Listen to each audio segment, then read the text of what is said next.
Let's take a look now at the background of the Gospel of Luke. So we'll take a look here at the story of Luke. The Gospel was written by Luke, the physician, who was Paul's co-worker.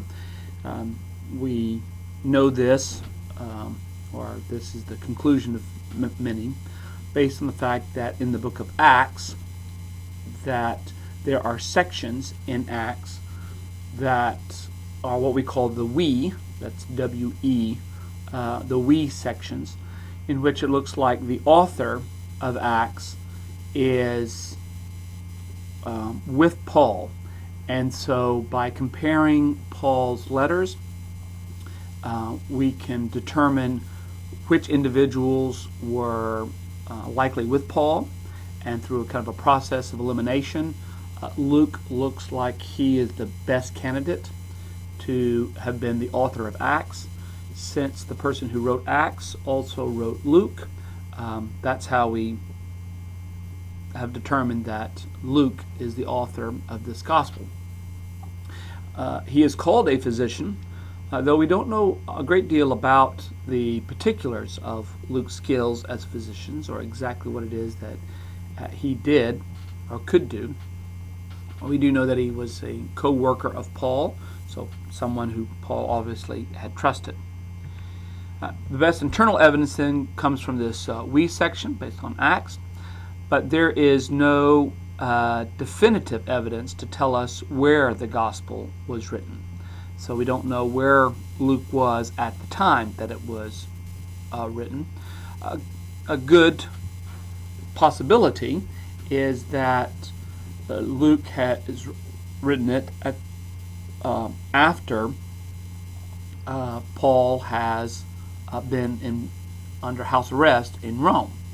So the book of Acts ends with Paul being in Rome, and so there's a likelihood that Luke could have been written during this time. Paul was imprisoned in Rome for the first time, according to church tradition, sometime in the early 60s.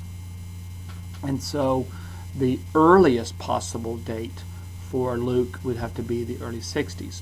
But since Luke uses Mark's gospel, more than likely we're going to have to give a little bit more time for Luke to get access to Mark's gospel, and then to build his own gospel on the basis of Mark. And so you have, if Mark's gospel was written sometime in the 60s, you probably have to leave a couple of years. So it becomes more probable that Luke has written this gospel and Acts sometime after AD 70.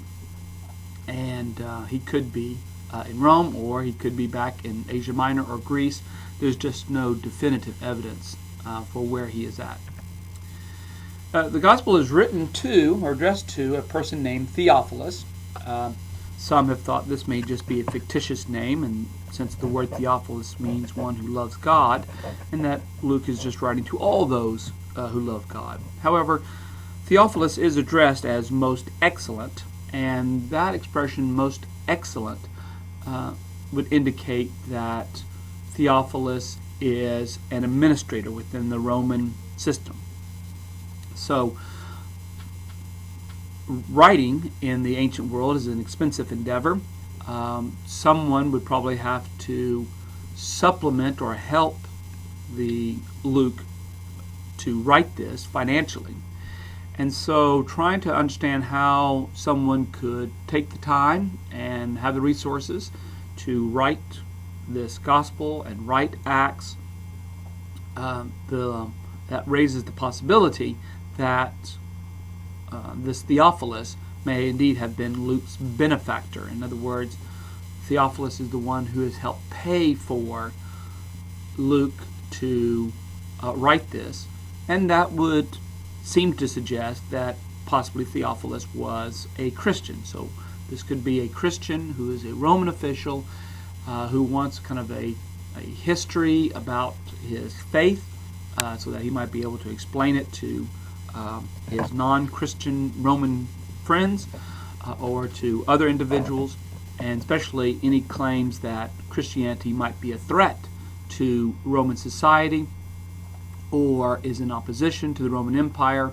If he is a Roman official, he would certainly want to have an account that would help to explain why Christianity is not a threat to the Romans, even though Jesus was crucified by a Roman official, and even though someone as important as Paul was arrested and eventually even killed by a Roman emperor.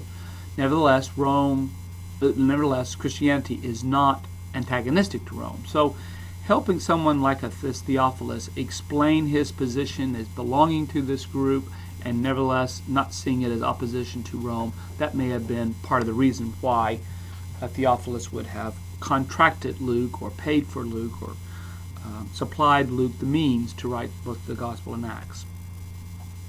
But even though it was written to Theophilus, it is likely that it was intended for a larger Christian audience and not just Theophilus. The earliest date for when Luke could have written this Gospel then depends on two items: Mark's Gospel, if it was written in the 60s, and Paul's Roman imprisonment. So you have the earliest time.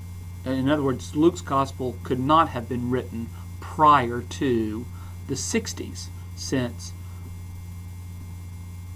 if Acts is written by the same person, which most everybody believes so, then Acts recording Paul's imprisonment, and that happened, first imprisonment in Rome, and that happens in the early 60s. You just cannot have Luke prior to AD 60.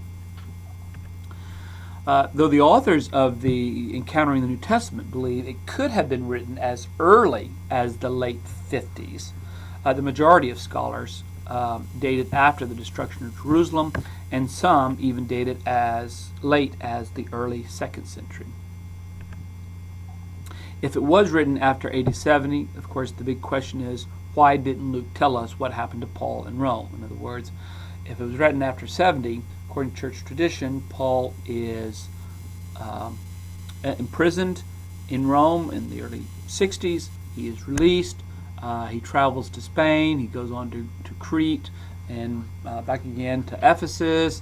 And he travels again to Corinth. And he gets arrested a second time. And he is brought back to Rome on the second period in the mid-60s. And at that time, he writes 2 Timothy, and he does not expect to get out, and so he's eventually martyred. So if that happens in the mid-60s, and Luke is written after 70s, everybody wants to know why Luke didn't tell what happened to Paul. And there may be some explanations why he did not want to include that particular stories or events in his account. So that takes us then to just a little bit of the background of the Gospel of Luke.